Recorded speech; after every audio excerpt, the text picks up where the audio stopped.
Chào mừng quý anh chị đã quay trở lại với YouTube channel của US Way, kênh cập nhật cuộc sống Mỹ và khám phá nước Mỹ. Hôm nay Kim Anh mời đến đây một vị khách. Anh là giám đốc quan hệ khách hàng khu vực châu Á Thái Bình Dương.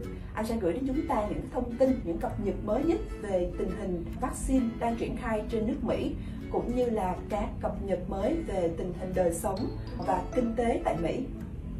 Hello Alex, thank you so much for joining with us today. And would you please say hello to our audience today? Absolutely. Thank you for having me, Kim. Hi, everybody. My name is Alex Ahlstrom. I'm the Director of Investor Relations at EB5 United. We've helped more than 1,000 investors receive more than 2,000 green cards for themselves and their families in the last 10 years. So today I'm here to talk with you a little bit about the vaccine rollout in the United States and how it's going faster than many people have expected. Anh gửi lời chào mừng đến tất cả quý anh chị. Anh là giám đốc khách hàng khu vực châu Á Thái Bình Dương. Công ty anh EB5 United đã hỗ trợ hơn 1.000 gia đình và có được hơn 2.000 thẻ xanh. Hôm nay anh sẽ gửi đến tất cả quý anh chị những cập nhật mới nhất về việc triển khai vaccine và việc nó diễn ra nhanh chóng như thế nào. Okay, thank you so much.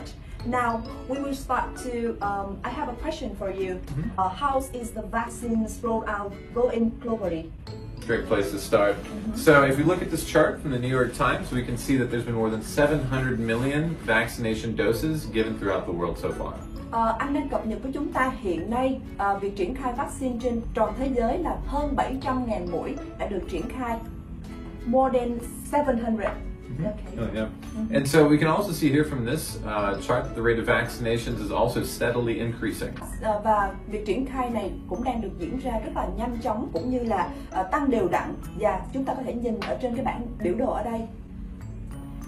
And yeah, great. So how are vaccines on country by country basis? Is the vaccines rollout spread evenly, or is it concentrated by area in certain area? Okay, another good question, Kim. So we can see here that there's a few countries that have leaped ahead of other countries in terms of their vaccinations as a proportion of their populations. Estimates for all countries to be vaccinated vary a lot, with many countries taking until well into 2022 to be completely vaccinated.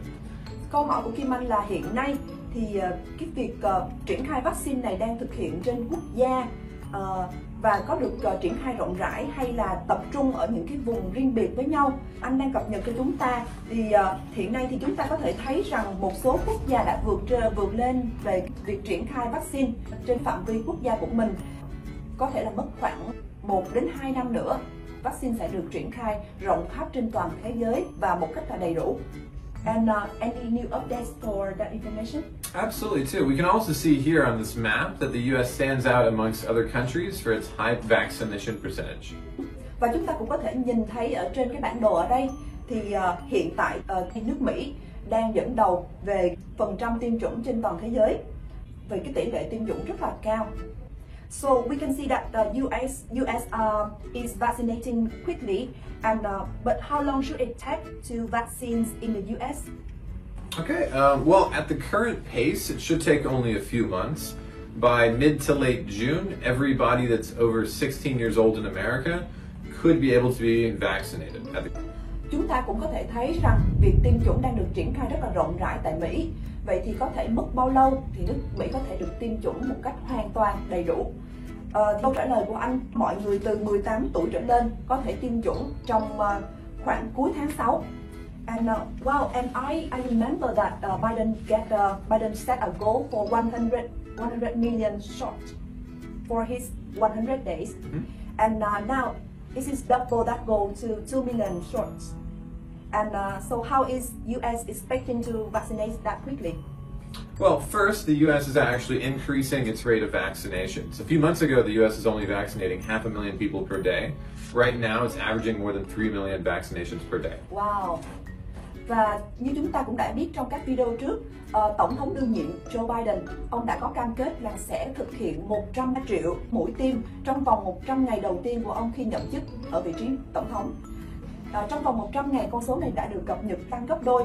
Vậy thì chúng ta cũng thấy rằng theo cái thống kê ở đây, hiện tại đã có hơn 3 triệu mũi tiêm được triển khai trên toàn nước Mỹ. Vâng, rất là phấn khởi đúng không ạ? And yeah. And also, compared to other countries, the United States is vaccinating at one of the fastest rates in the world. Currently, only Hungary, Bahrain, and Uruguay are vaccinating their populations at faster rates. Và Hoa Kỳ cũng nằm trong số những quốc gia triển khai việc tiêm chủng cực kỳ nhanh chóng. Bên cạnh những quốc gia như là Hungary, Bahrain và Uruguay. And second, the eligibility for vaccines is opening to include everybody over the age of 16 by mid to late April across the United States. Okay. Và hiện tại thì việc tiêm chủng cũng đang được mở rộng trên toàn nước Mỹ cho các thành viên từ 16 tuổi trở lên. Và chính quyền Biden đang có kế hoạch mở rộng và tất cả các điều kiện này sẽ được áp dụng cho tất cả người lớn khoảng giữa tháng 4. Sound like that vaccination rollout is really on fast track on the US. So what is the impact of vaccination on lifestyle and economy?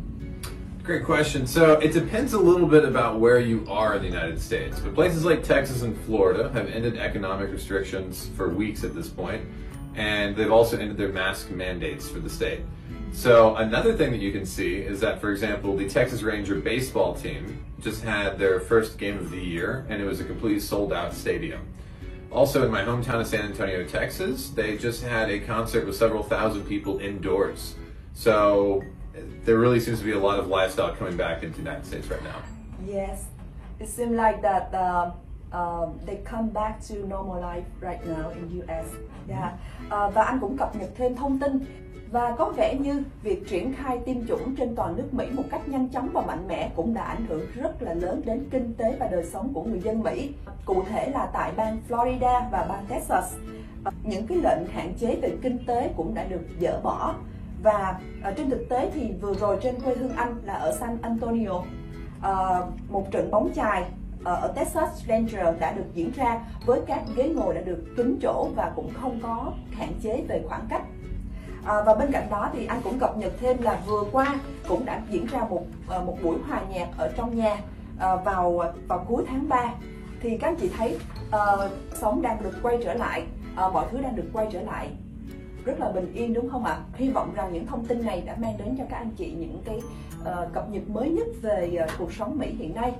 Xin cảm ơn quý anh chị và rất mong gặp lại quý anh chị trong những chương trình tiếp theo. Thank you so much for joining with us. And we say goodbye to our audience. Thank you so much for having me. Yes. Bye. Thank you.